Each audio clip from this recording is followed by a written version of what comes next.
Before the polio vaccine, up to 20,000 people were paralyzed and about 1,000 people died every year from the disease. And John Chapman brings us the story of a man who defied those stats, going on to live a full life. On April 12, 1955, the results were announced. Dr. Jonas Salk had discovered a safe and effective vaccine for polio. It was 3 years too late for Edward Ted Roche. Ted was one of close to 60,000 people who contracted the disease in 1952.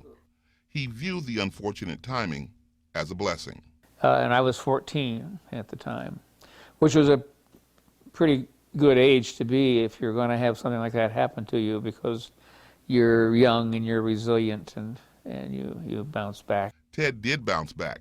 He built up his upper body in order to walk with braces and canes, and at the age of 14, he had to make some changes in his life plan. I thought about being a race driver. I thought about driving an 18-wheeler across country, and stuff like that. And all of a sudden now I had to stop thinking about real life. Real life was not much different for Ted, thanks to his friends who treated him no differently.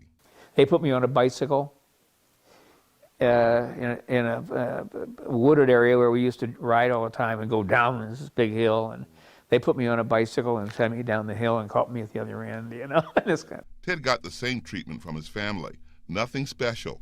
He was just like everyone else. I had a friend who, a post-polio friend in Indianapolis at the time, whose parents, built a house so he didn't have to do steps.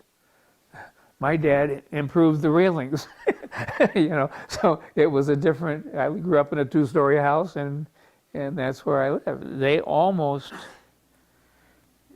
didn't even pay any attention to the fact that I was on braces and canes.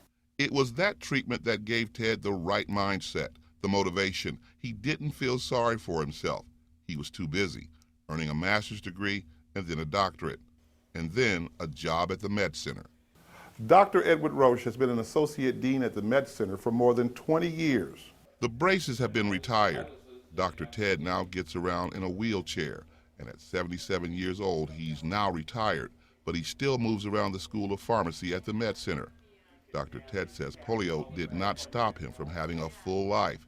He married his wife Vicki in 1976, walked his daughter down the aisle. Dr. Ted is an inspiration. I've had a wonderful journey. I've been very lucky, I think, to have the support that I've had. With photographer Mike Plews, John Chapman, WOWT 6 News. And Dr. Ted retired about a year ago. Get this, after 48 years at the Med Center School of Pharmacy. Dr. Ted was appointed professor emeritus and still has an office at the Med Center.